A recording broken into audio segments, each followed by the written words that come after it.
Okay, hello and welcome. Let's begin our class tonight on Parshat Tazria 5782.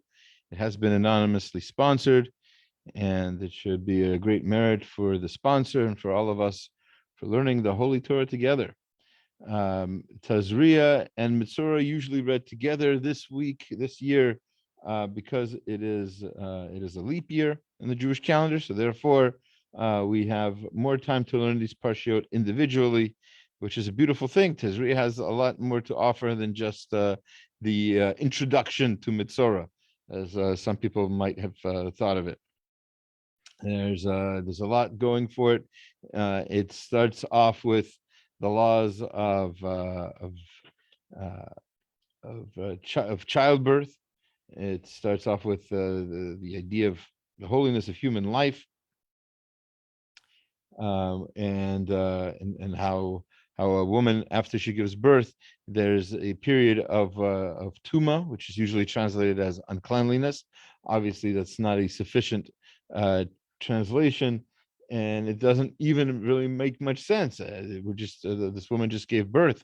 It's definitely not something. It's not a negative either way. So there's obviously has to be some sort of explanation, and we've spoken about that last year. The parsha then continues.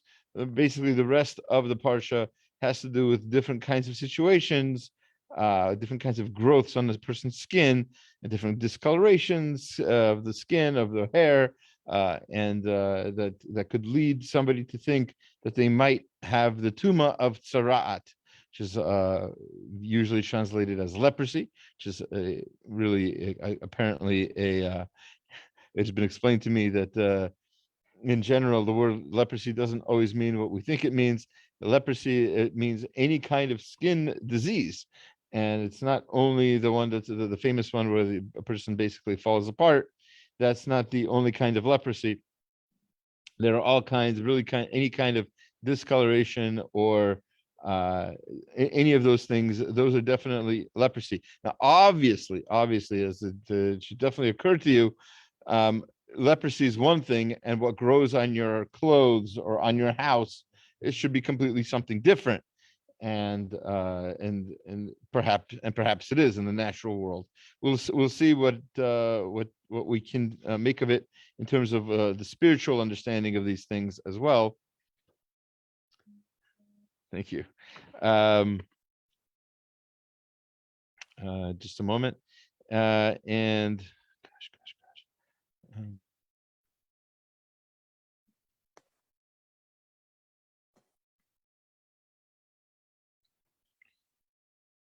All right, let's see. So let's begin at the beginning. As mentioned earlier, the first beginning of the parsha starts with um, concepts of birth and the tumah that comes along with it.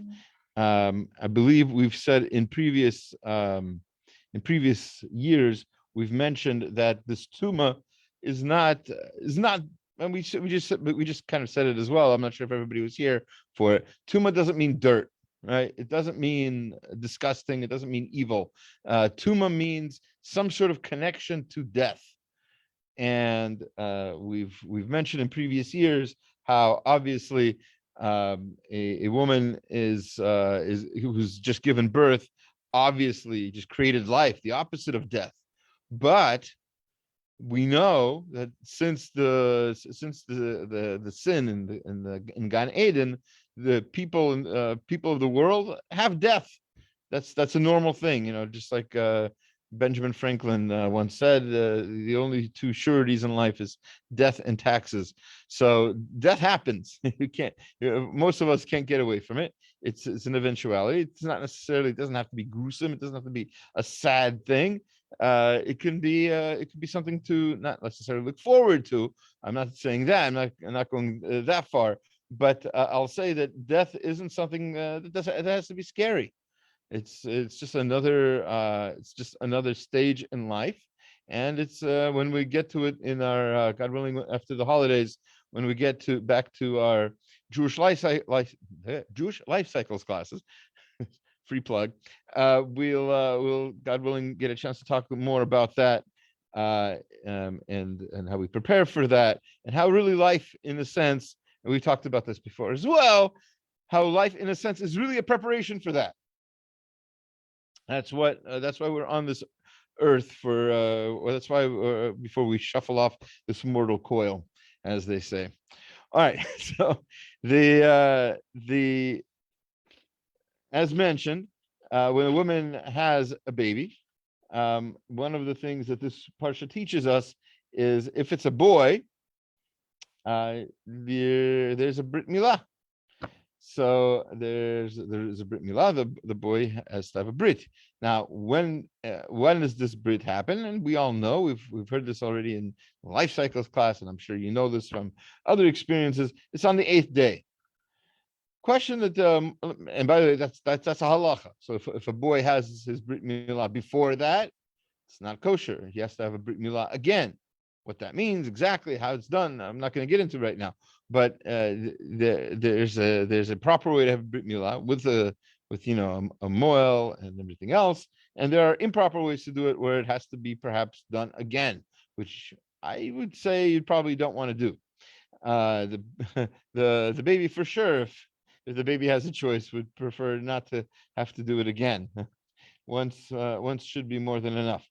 So that said, why is it on the 8th day? He says, "Uvayom hashmini yimol basar alato." On the 8th day, we circumcise the orla of the basar, of the meat. Now, as you, by the way, can tell, the pasuk is rather cryptic. It doesn't mention the flesh of what. It just says the flesh, the basar of something, some sort of meat, some sort of some sort of part of the body is going to get cut, and not only is going to get cut, the orla of it, the orlato. What's an orla? So orla we learn also from the laws of planting and trees and such. The orla means some sort of blockage. It's something that's extra, and that needs to be removed at some point. That being the case, if you can tell, the verse doesn't tell you where this is. And so the Gemara has to deal with it, and the Gemara has to ask, where in the body is it? Is it maybe the nose? Now, obviously, the Gemara knew where the brit goes. They've performed many britot before they started speaking in the times of the Gemara. So so obviously it's one of my examples that I like to give people when they ask what kind of questions do they ask in the Gemara, and the answer is they ask everything. Everything is up to being questioned. Every single possible idea and every single possible law has a possible detraction logically, and so you need to go over the ideas and make sure that everybody's on the same team here. Okay, so anyway, it says Yom Shmini, on the 8th day, you cut off, or you mole it, the flesh of the orla. So what does this mean? So we know that it means the baby's boy part has a thing that can be circumcised, and that way we're fulfilling this mitzvah. Now, why is it on the 8th day? So the Or HaChaim HaKadosh, the holy Or HaChaim, writes that he starts actually a little earlier, but we're gonna catch up with him here around the middle of his very, very long essay. So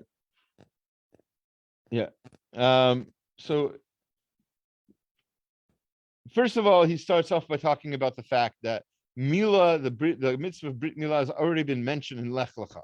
We all know, right? The last mitzvah that Avraham was given. I don't want to say the last mitzvah. The mitzvah that Avraham was given to become Avraham instead of just Avram was that he had to have a brit milah. And so, isn't that enough? Now that he's already commanded us there, Isn't that good enough? Why do we have to have a repeat of this mitzvah? And the answer is there are hardly any mitzvot in Bereshit at all. And the Brit Milah is not necessarily a mitzvah in Bereshit. It says there that Avram has to do it. It says that his children and the people living in his house have to do it. Okay. That doesn't make it so that it's a mitzvah. There's a lot of things they did. Abraham had 4 sides to his tent. Do you have 4 sides to your tent? Do you have 4 open doors in each direction? Why not? Isn't that a mitzvah? Abraham did it. So just because Abraham did something doesn't make it a mitzvah. You understand?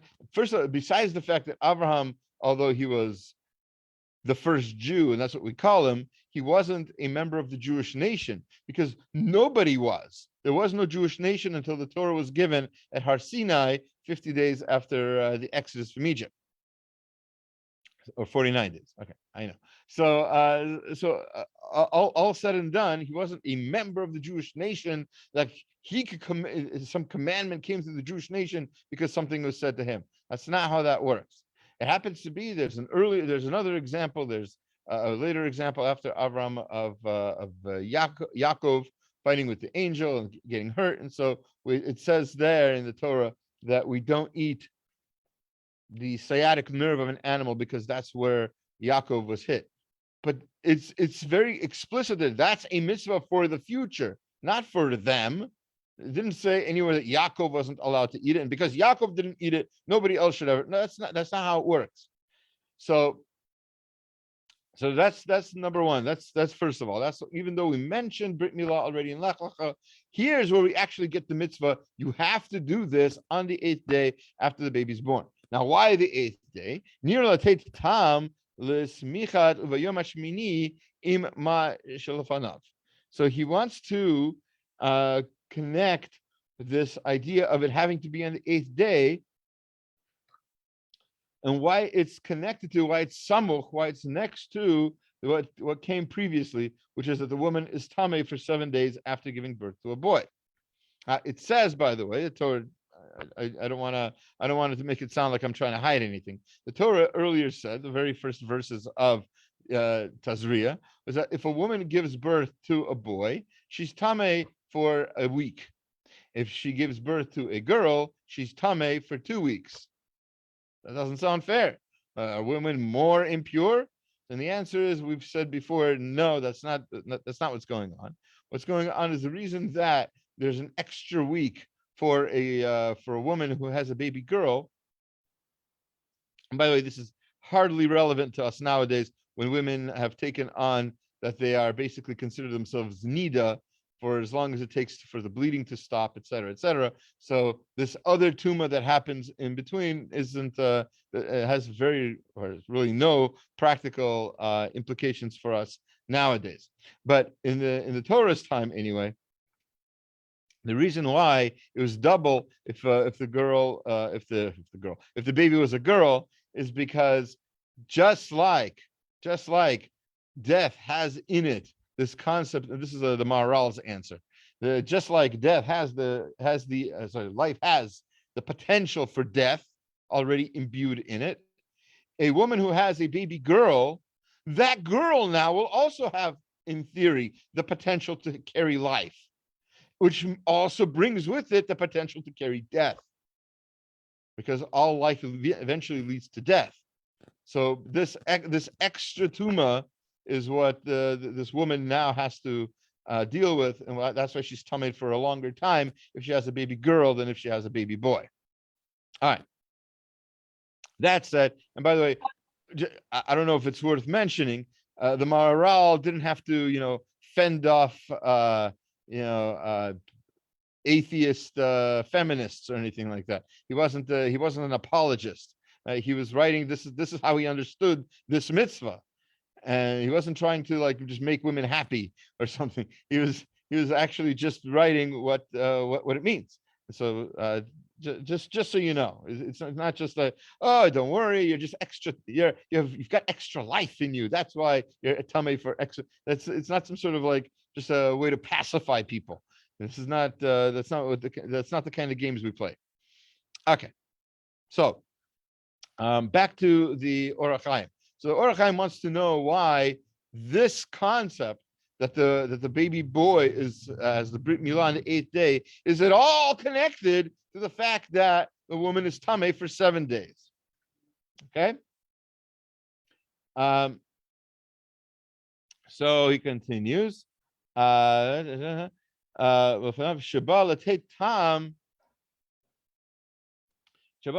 tam la'akavat l'mila ad yom hashmi'i.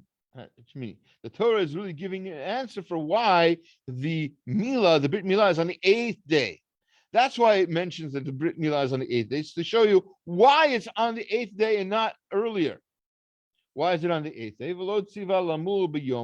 And there's no mitzvah to give a circumcision on the day of the baby's birth. Why? We find with almost anything else. If somebody, for instance, if it's not a baby boy, if it's somebody else, like a Canaanite slave, who then becomes Jewish once he gains his freedom, is circumcised immediately, not 8 days later, immediately. So why would this be immediate?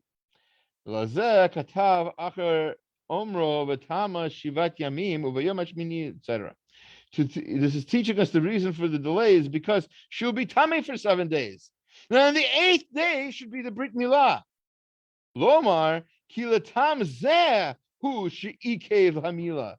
That this is the reason why the milah is delayed to 8 days, because she's tameh for 7 days. The mother is tameh. The mother is impure. V'hi al derech omrozal. And this is what the rabbis said in the Gemara Nida 31b. This actually Shimon Bar Yochai said this. Now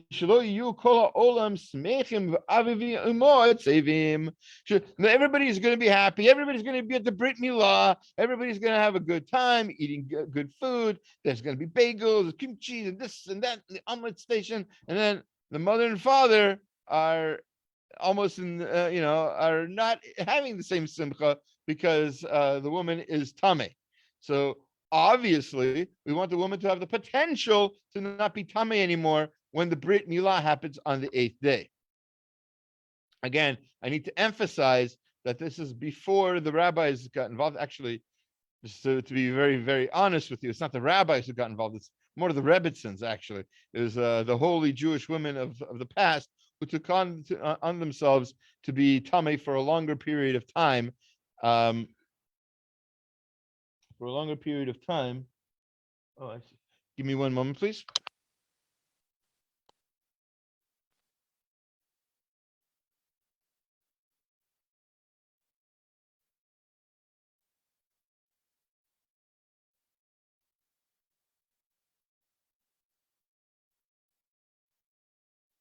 I'm back. Sorry about that. Okay. So back to this. So he gives, so that's one reason why a Brit Milah is on the 8th day. So if anybody ever asks you, why is a Brit Milah on the 8th day, not on the 7th, not on the 6th? It's because the woman is tameh, according to Torah law anyway, for 7 days, right? And we want her to be able to be, the Torah wants her to have the potential to be pure already for the Brit Milah so that she can enjoy it like everybody else. That's a good answer. So Or HaChaim's first answer. He gives a second answer. Okay, and that's Rabbeinu Zal Amru, and this is in Midra Bidvarim,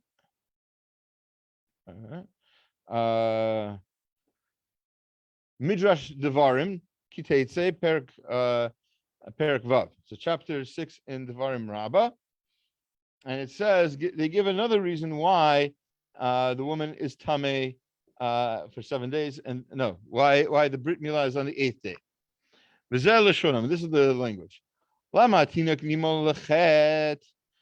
is a baby boy get his Brit Milah on the 8th day?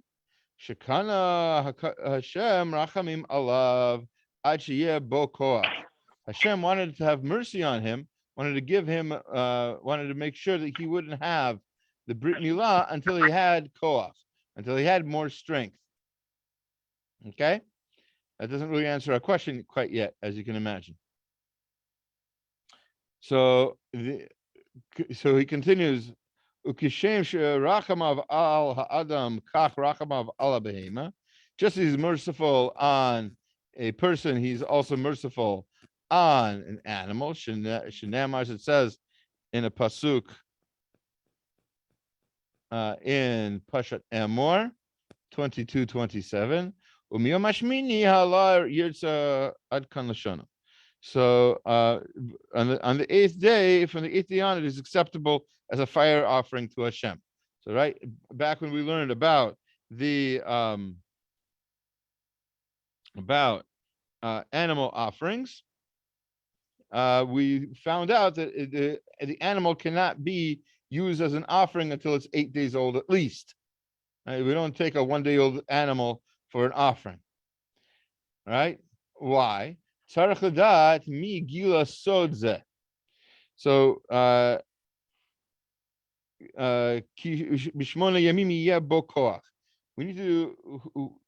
need to figure out who taught this secret, this sod, to the rabbis, to Rabbi Shimon Bar Yochai. How did he know the secret that the baby won't have strength until the 8th day? So that's why, by the way, just so we're clear, the Or HaChaim is saying that the reason why the Brit Milah is on the 8th day, not on the 7th, 6th, 5th, whatever, why the 8th day is because from the 8th day, the child has extra koach, extra strength. And where does this extra superpower come from?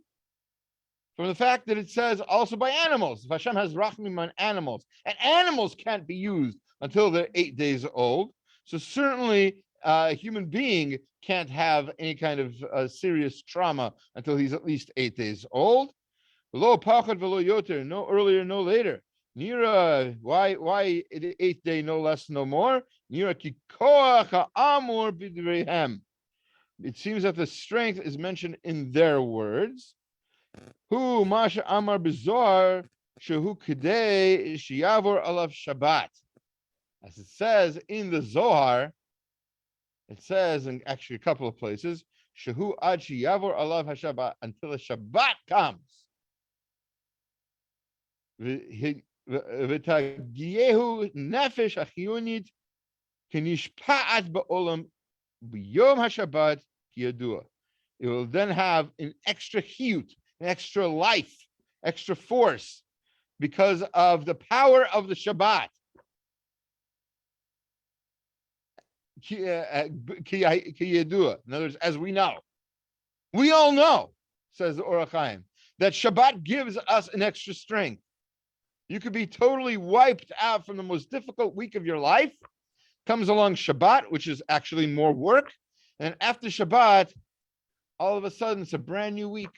You can do it all over again if you need to. Right? So it's a whole new perspective.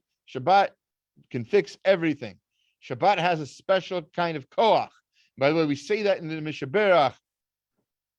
But if those people who are ill and make a Mishaberach in the middle of the Torah reading, towards the end of the Torah reading, to be honest, and we say Shabbat himu lezok refuah krova. Right? The Shabbat can give that refuah. Shabbat can fix things. Shabbat gives you a strength. That strength is what the baby boy needs. And if the baby boy is going to have a Brit on the 8th day, then I guarantee you there's going to be at least one Shabbat. And that's why it has to be the 8th day. It's the 7th day, you're not sure.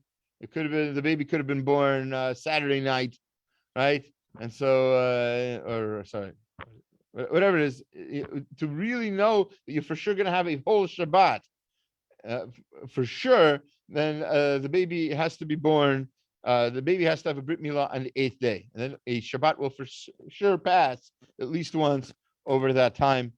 And you'll be able to have a Brit and have the baby have his full strength. Okay, so that's the first answer to our first question. It took us quite a while. I apologize, but it's a beautiful answer. There's something else I need to add. The Or HaChaim adds that v'aziyeh ben kiyama, then only then will he be a child who is viable. You know that he'll have strength. Husha amar zal koach. That's what they said. That's what they meant, that he has a strength. He has a chiyut. He has a life.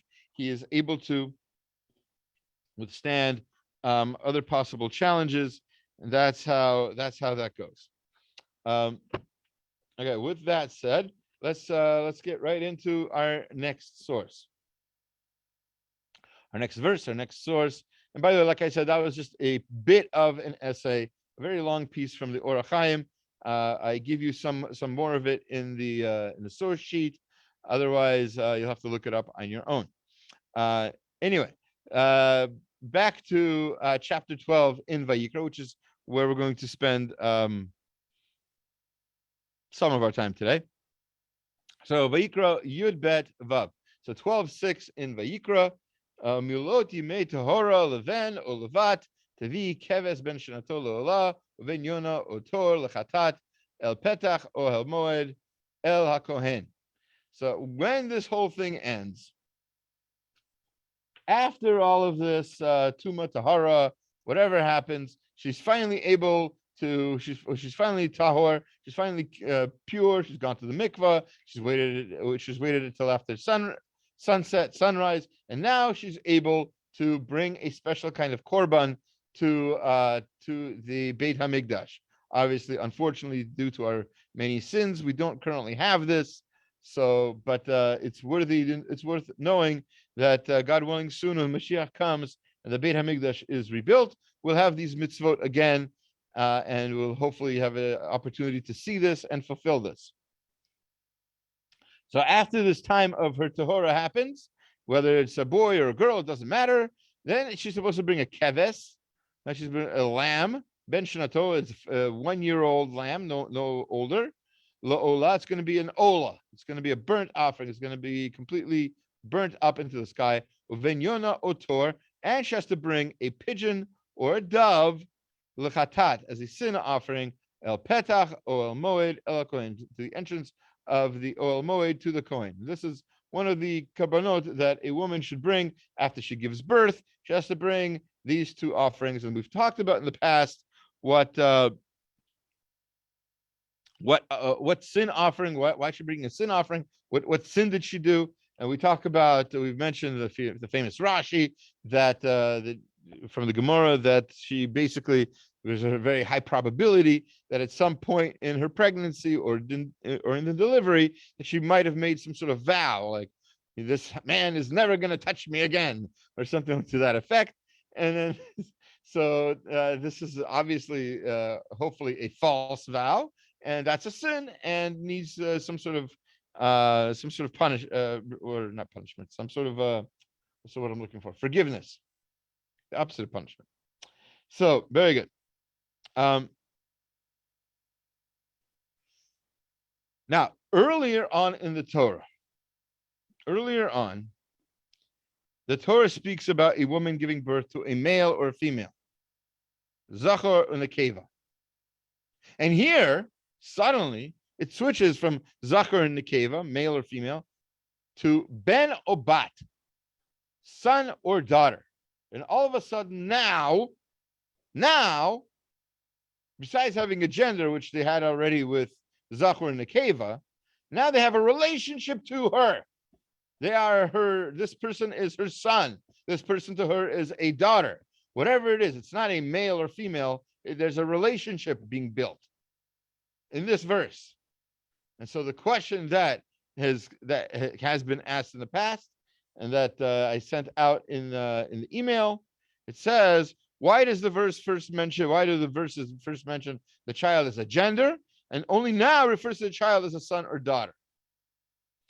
And to our rescue, in other words, in order for us not to be left in a state of confusion the rest of our lives, comes along the Meshech Chachma and beautifully answers this very important question. Zachor and Nekeva. So he says a few things. First of all, I'm looking for the exact source. Okay, it's a dove.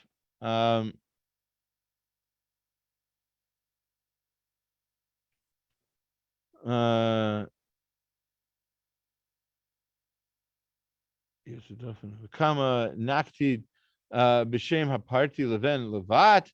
So over here, it calls the child a son or a daughter. Velo b'shem klali zachor nekeva, and doesn't say it like before the general male or female. Darish shechayev al kol ben. Kevan shehu kore ben harekuru al hatich soto laem. So this creates this relationship to the mother. Imkain kol ben yesh lo hatichsut b'pnei atzmo v'zeh kedrabanan. So basically, now we have a whole relationship that is that has been developed between the mother and her son, the mother and her daughter. Keep in mind, some time has passed. There's been nursing going on, changing the baby, all kinds of taking care of the baby, seeing the baby's first smile, watching the baby, watch for eye contact, and all the other beautiful things that happen with a newborn baby. All of these things are being experienced. The first this, the first that, finally this woman is tahor. This could be a good month later or whatever, and now she's bringing the korbanot, and she has now a relationship with the child. Now it says that the days of the woman's purification take 33 days for a male and 66 days for a female, for the same reason we mentioned earlier. It's double. And one of the reasons why now it's not just he brings one of the reasons now that it's not just ben or bat, it's ben and bat instead of zachar and nekeva, is because zachar and nekeva, it's a male or female, but it's not a real person yet. What do I mean by that? We know that there is this concept in Judaism wherein we expect to have a child be viable before certain obligations are set upon it. What do I mean by viable? You have to remember that especially in previous generations, nowadays, Baruch Hashem, thanks to medical technology and everything we know to take care of these sorts of things, childbirth is not as dangerous as it used to be, although it's still, by the way, it's not a walk in the park for anybody. But childbirth used to be a lot more dangerous, and it wasn't certain just because you're having a baby that the baby is going to survive. So how long does it take to know that yes, this baby is going to be a survivor? And I don't mean we know now that the baby is going to live to 70, 80, 90. We don't know that, right? But we know it's definitely going to get past the stage of baby. So usually it takes about this time to know that the child is actually going to make it. Otherwise, before that time, for instance, just as an example, nobody should know of such a thing. But if you're in the unfortunate circumstance, if you know somebody who's in the unfortunate circumstance of losing a child very early, very a month, within a month of being born or whatever, and the child passes, so the parents are not supposed to say kaddish for this child. It hasn't cleared that stage where we're certain that this child has an neshama yet. It could be that it's just a body. It doesn't have obviously it has a soul. It's alive. Anything alive has a soul. But to the extent that a kaddish is said, for instance, is only for somebody who's lived on this earth. It's not considered to have lived to only be here for that short of a time. So that being said, that's one of the reasons why viability is important in Jewish law. And so as the Meshech Chacham is pointing out, because it's not actually, this child is not yet viable for sure, therefore we call it Zachor and Nekeva, and then only now that we're sure it's going to make it At least it's certainly made it past this stage. It's already lived 33 days or 66 days. Now we can call it a ben or a bat, because now we can have this, we're sure we're having this kind of relationship with this child. All right, now we're going to skip to the next chapter. Next chapter is chapter 13 of Vayikra, and here we're talking about the laws of tzaraat. As mentioned before, tzaraat is usually translated as leprosy. And for years and years, I've been quoting what Rav Hirsch says on that topic, which is that it's not really leprosy. It shouldn't be called leprosy. That's not a good translation, because leprosy means this and that, and it has nothing to do with these discolorations, and these discolorations are spiritual, not physical. It's obviously physical, you can see them, but they're not for natural reasons. They're for spiritual reasons. That's what Rav Hirsch always says. Now, it turns out that leprosy does not mean what we necessarily think it means. It doesn't just mean that particular illness where your basically body starts falling apart. God forbid, we shouldn't know of such things.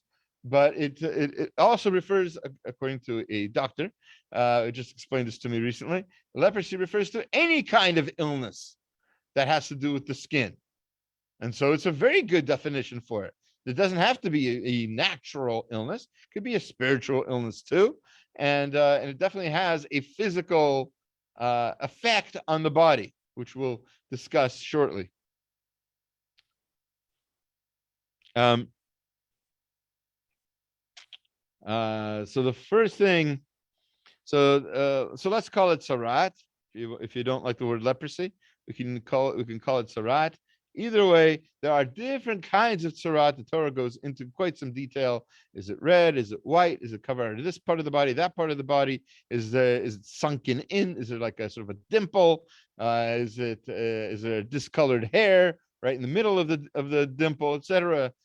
Different colors of different shades of white, all kinds of stuff that we're not going to get into the great details now, unless you want to. And then I recommend you look into a chumash. But what I do want to point out is that the next verse says, "Kol yimei asher hanega bo," as long as he has. By the way, once this person has this tzaraat, what do? Do they say, "Oh, I have tzaraat, I have to go, be on my own"? No. The first thing the person does is, if they think they have tzaraat, they have to go find a Kohen, and the Kohen tells them if they have tzaraat. Oh, I'm a big Talmud Chacham. I've read the book. I've seen the pictures. I know what tzaraat looks like, etc., etc. It doesn't matter what you think you know. Until a Kohen tells you that you have tzaraat, you don't know anything. It's a very humbling experience, which is one of the things that that this whole thing is supposed to teach you, is that you don't know everything.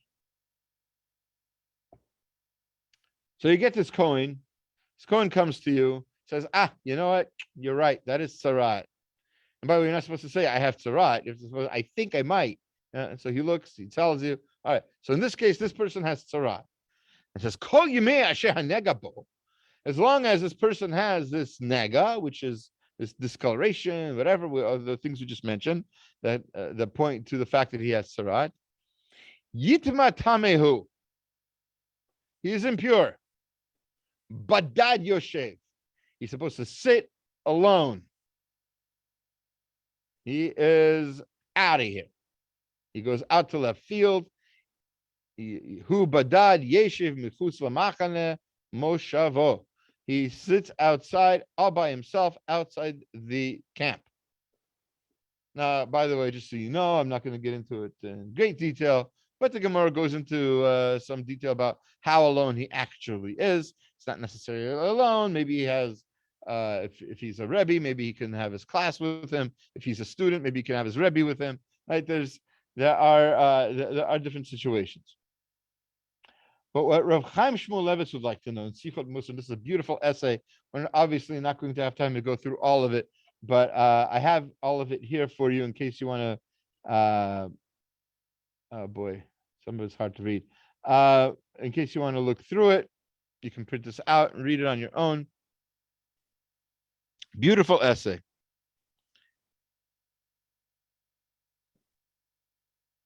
It says, let's start from the beginning and let's skip around a little bit. Uh, so the essay's title is Badad Yoshev, alone he sits. um,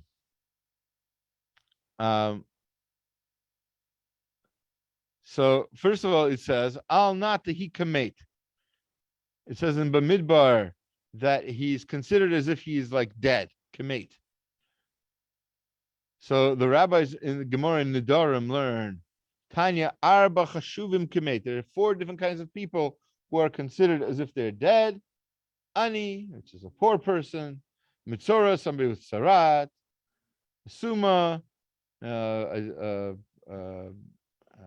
do you say this politely nowadays? Somebody who's mute, a deaf mute, yeah. Umisha ein lo banim, and somebody who doesn't have children.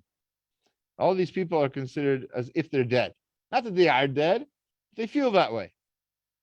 Mitzora, the Ktiv, Alna, etc. So just like it says, is going to say in Pashat, I think it's Baalotcha, that so we learn from there that that somebody who has tzaraat is as if they're dead. Writes Rav Chaim Shmulevitz, Venira, shehatam lechach shemitzora chashuv kameit. It's not because of the terrible sins he's done, not because of it's not because of his sickness. All of the pain and discomfort of in the world doesn't make you as if you're dead.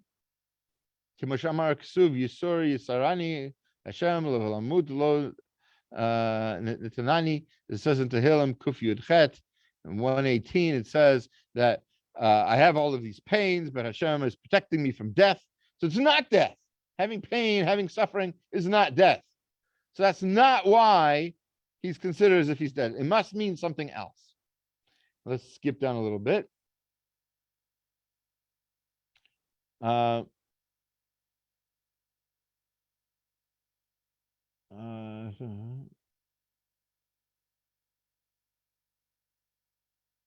L'chein ein lomar klal shamitzora chashuv kamed begal yisura of kashim ele tzarich lomar the tama the mitzora chashuv kamed hu beglal hanemar bo badad yoshev mechutz lamachane mashavo. The reason he's considered as if he's dead is because of the pasuk that we brought, the verse that we brought that said he has to sit alone, all by himself, outside the camp. Lefichach hu chashuv kamed. Because of this, he is considered as if he's dead. Kasher yidbar lefanenu, as we explain, and he brings different proofs from the Gemara, etc. That all of this has to do with one concept and one concept alone. And that is kehila, togetherness, community, when people can sit together. That's what brings us life. As long as you are in a kehila, you feel alive. If you don't have a kehila, if you're all by yourself, all by your own sum, then you feel like you don't have life. You feel kamate. You feel as if you're dead. I was going to underline some other part. Let me see if I can find it real quick.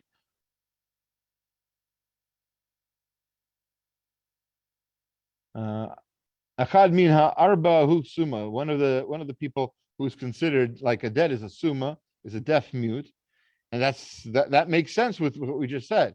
Why does he feel like he's dead? Because he can't communicate with others. He can't join in with others in a conversation. He's not part of the congregation. He doesn't hear what's going on. He can't speak what he feels. And that must be very, very painful. I know there's a museum. I think my kids went to it on their trip to Israel with the day school. Is it I think it's called the Deaf Museum. I'm not really sure, but basically you go there, and the time you're there, there's a sort of presentation where you're made to feel like you're blind. blind. So the blind museum, I guess, right? The lights are all off or whatever. You can't feel. You have to feel around to get anywhere. So you begin to feel like you're one of these people with these kinds of difficulties, and it's not an easy life. Uh, and so that's we feel for that. Everybody does, right? I mean, just recently, I haven't seen the movie or anything, but I understand that the one of the Academy Awards went to a movie about somebody living, living as a deaf person, and it's a very I know from the experience of some relatives. I know it's a very challenging existence.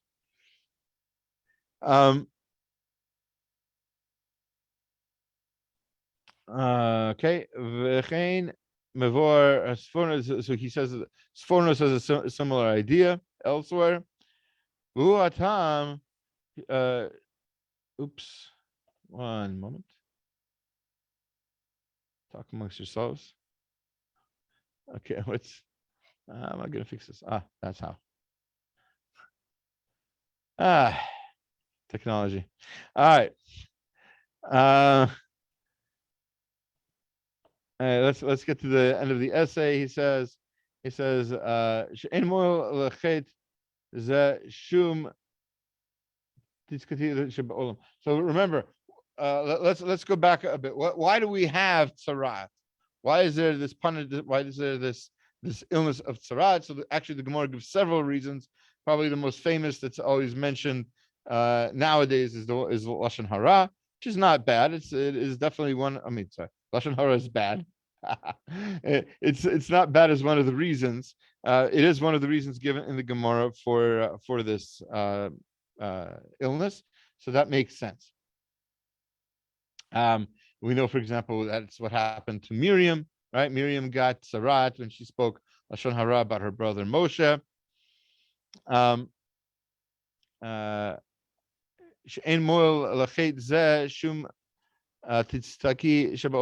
No righteousness is going to fix the effects of the lashon hara that you say. In theory, right? You could spread some sort of gossip, some sort of story, whether it's true or not, and there's really no way to take it back. So I feel it's so hard to read this. Even if you didn't have a bad kavana, even if it was just a mistake, still what you said, even by accident, is going to be heard by other people, and somebody's secret is going to be let out. Somebody's past embarrassing event is going to be let out, and then all of a sudden now you've ruined somebody's reputation, and so that's why lashon hara is so bad, and that's why tzaraat, which is a punishment for, amongst other things, lashon hara. That's why tzaraat requires you to have to leave the kehila. You've messed up something in the kehila. You've fractured it. So now you have to sit fractured.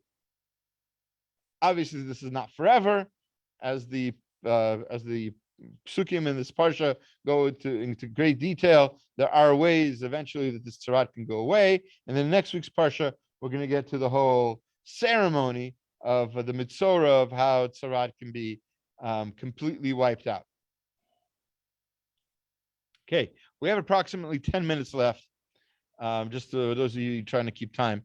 And we have a very, very important concept to talk about. And to talk about this concept, we're going to go to the Ramban.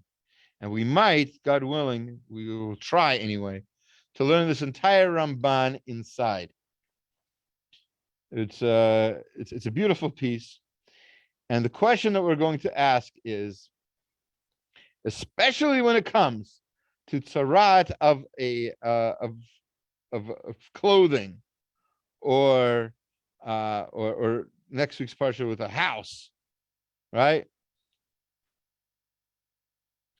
Is that natural? Oh, is that just like moss, or some sort of growth, or is this something miraculous that's happening? So let's look at the pasuk, the verse, and let's look at the Ramban and see what happens. We'll try to get through it. I think we can do it. That rhymes. Uveveged. I was just about to say it rhymes, but you beat me. Ah, I know my own poetry. Uveveged ki yeah bo neged tzaraat beveged semer uveveged pishtim. When there's this when this tzaraat happens in some sort of clothing, whether it's wool or linen, doesn't matter. Either way, etc., then it goes into the laws. Ramban here on the spot says, "Beged ki yebo neged tzaraat." This tzaraat happens on some sort of clothing. Zeha inyan. Sorry. Ze. Yeah. Ze inenu beteva klal. This is not natural at all. You can't find this in nature. V'lo hove ba'olam, and it doesn't happen in the world. It doesn't just happen. It has to be for these kinds of reasons. And so the same is true. Nigia habatim. Obviously, the same holds true. He says for tzaraat that happens on a house. We're going to learn that these bricks are turning red, or they're turning green, or whatever the Christmas colors are. Right? That's not the reason. Anyway, and you even you can take out the brick and it grows back somehow. So obviously this is not a natural thing. This is not, moss that would grow on something that's there. But once you remove the thing, you remove the source of of that growth. It's not supposed to come back, right? So he says, so this is an unusual thing. This doesn't happen in the world. Aval, however, B'yot Yisrael shleimim laHashem yeh ruach Hashem tamid alehem lahamid gufa mevigdehem uvatehem b'mare tov.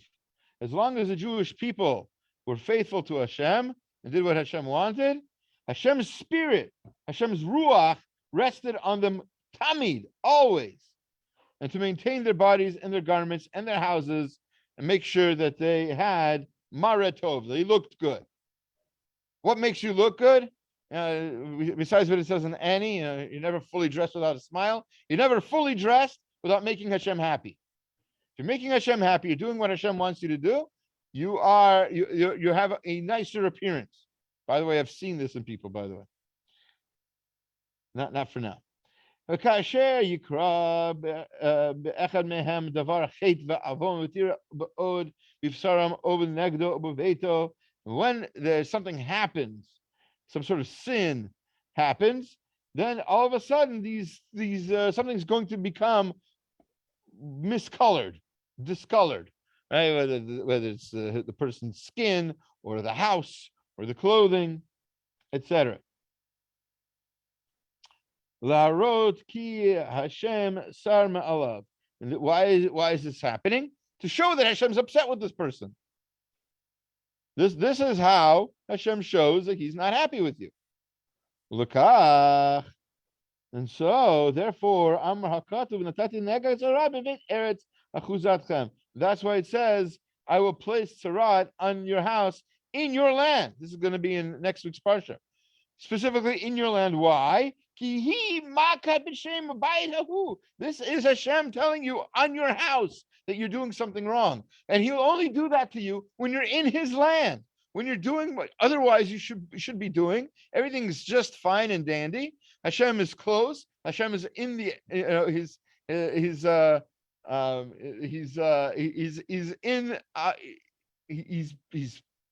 that's a good way to say it. His presence is felt in wherever you are, in others in the land of Israel in this holy time. So that's why if you mess up now, Hashem will do something to you then and there, so you'll know that you're doing something wrong, so you can fix it. It's not just like some bully pulling a chair out from under you just to laugh. That's not what Hashem is doing. Hashem is here to help you change things to become better, so you can gain the greatest reward. Continuing more on this topic, he says, that's why this only happens in the land that is Hashem's. Right? the inheritance of Hashem. Kemosh Amar ki tavo el haaretz Canaan. When I bring you to the land, when you come to the land of Canaan. It's not because it's a land-related thing. Right? This isn't because it's like the laws of Orla or the laws of Shemitah or something. No, when you get to this holy land and you begin to live this holy life, and Hashem's presence is palpable and felt where you are, now you have to be on a higher level of performance. Rather,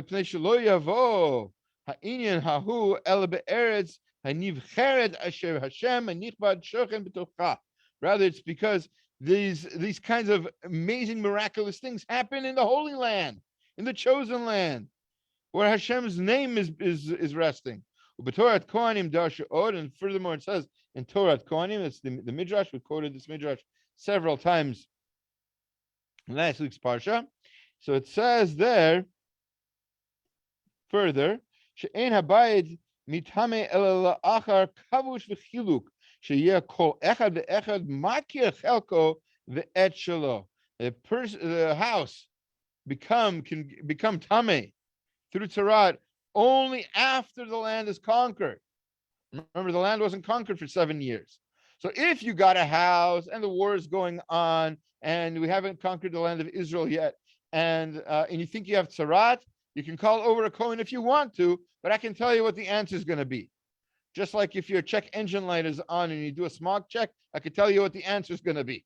You don't need to do the smog check yet. I can tell you, you're going to fail. Right? That light is on. You have to fix that, change it, whatever, and then you can do your smog check. Same thing here. Until this land is conquered, it doesn't matter what happens in your house. It's not tameh. It's not tzaraat yet. You can only have tzaraat when you're having this holy existence, which is, by the way, in case you haven't noticed it yet, why we don't have tzaraat nowadays. Yes, we have leprosy. Yes, there are diseases, but none of them, you don't need to get a Kohen to tell you this. None of them have the tumah of tzaraat. None of them have any of these other things that you don't have to go through any kind of process of decontamination or anything else.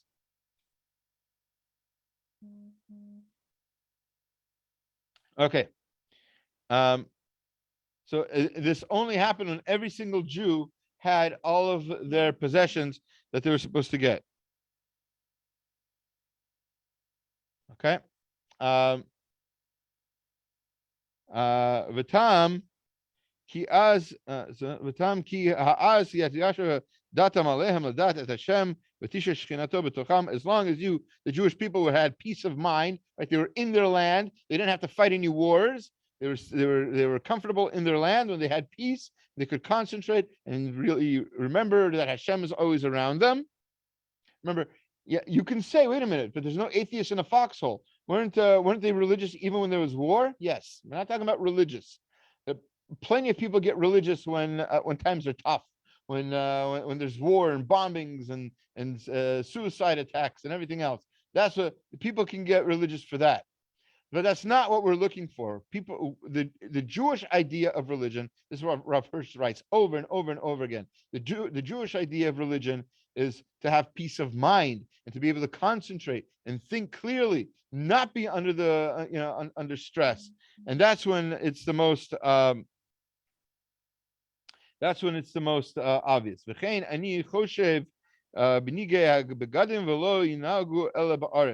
And he says, this is the Ramban still writing, it's his opinion that this also with the clothes also didn't happen. The tzaraat, not only for the houses, but the tzaraat for the clothes and the tzaraat for the skin and everything else didn't happen until the Jewish people were settled in their land and everything was comfortable. V'lo hutzrach l'ma'et v'hem chutz la'aretz ki lo yaru sham le'olam. And the Torah didn't have to mention this explicitly about being outside of Israel because it never happened there. And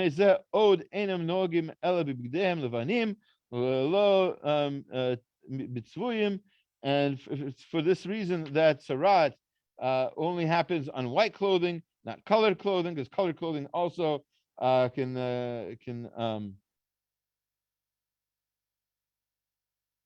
as he'll say in a moment. Ki ulai, it could be shetzeva hotzi kiur hakiur v'hu b'makom hahu b'tiv'o v'lo etzba elokim mizeh. It could be that the dye, the different colors of your clothing, could have affected the color of your clothing, of your other clothing. The dye could have spread, or could have what's it called, bleed, right? So all of that, it wouldn't be an obvious finger etzba Hashem, right? Etzba Elokim. It's not the obvious sign that Hashem is involved. And that's what Rabbi Shimon writes in the Gemara, in the Mishnah, in the Gaim, that the garments have to be only if they're naturally colored can they get this tzaraat. Al derech hapshat, even the simple explanation of the verse, al derech hapshat, ipnei zeh yachziru hakatuv b'kol pasuk v'pasuk beged or be'or or b'hashti or b'erev. So over and over again, the verses say that this the garment has to be leather or the warp or the woof, and it's very similar phrases going over and over and over again. Why? Ki hu davar nisi. It's a miraculous thing. That's the whole point here. This is a miracle. It's not a natural thing that happens. And the point of a miracle is to point to Hashem. Rabbeinu zichronim levracha behem b'midrashim. Rabbi said it similarly in the midrash. Kulam b'Torat Kohanim, and all of this can be found in Torat Kohanim, and so that's the idea. Now you might ask, as the in the Kuzri asks this question, how is that possible that you're getting this physical sign for a spiritual feeling? And so he says, and we have it here, by the way, in case you're curious. We don't have time to go read the entire thing right now, but we know that sometimes the feelings you have physical effects. The easiest one is when you're afraid. The Kuzri writes, when you're afraid and you get goosebumps, goose pimples as they're called somewhere else, right? And you have goosebumps. That's a physical sign on your skin of an emotion, or actually a spiritual emotion, perhaps, that you're feeling. So that happens. He says tzaraat is the exact same thing. Tzaraat is just a physical representation of a physical representation of a spiritual feeling, a spiritual down that you're experiencing that needs to be picked up. Because again, why do you want to pick it up? Because that's the whole point of life. That's the whole point. That's why we have birth. That's why we have death. That's this whole thing, the whole mortal coil that we're walking along this entire time is all about getting to the point where we're improving ourselves and having a better life. That's what Hashem wants us to have. And that's why he's given us this beautiful gift of tzaraat. Yes, beautiful gift of tzaraat. I'll say it again. We don't have, we're at such a low level that we don't have, we're missing it. There was a time when something could happen and it would be like, bang, wow, I just remembered there's Hashem in the world. Nowadays, you have to work at it. You could have a million events all at once and you won't feel it unless you work on it nowadays. There was a time when you didn't have to work at it at all. It was just like, bing, there it is. There's a sign. Hashem's over there. Okay, I got it. And it was just so easy and so such a simple, natural response that obviously there's Hashem. Obviously he loves me. Obviously I need to improve so I can live my best life. Now that's the idea of these beautiful parshiot. That's one of the reasons why we're learning about all of this tuma, tahara. It's all connected to eventually becoming tahor and pure and living our best lives. Thank you very much. Thank you. Somebody sent a comment. I just want to read it real quick. Look forward to these shurim every week. Thank you. I look forward to them as well. So thank you. Thank you for coming. Thank you, Rabbi. I started this class maybe on time, maybe early. I'm not sure. I was all alone for a second, and then I was like, okay, I'll talk to myself for an hour. But then people started popping up on the screen, and I'm like, oh, Baruch Hashem, other people are listening. I'm going to remove the live stream to Facebook. So if anybody has any questions, I won't be embarrassed.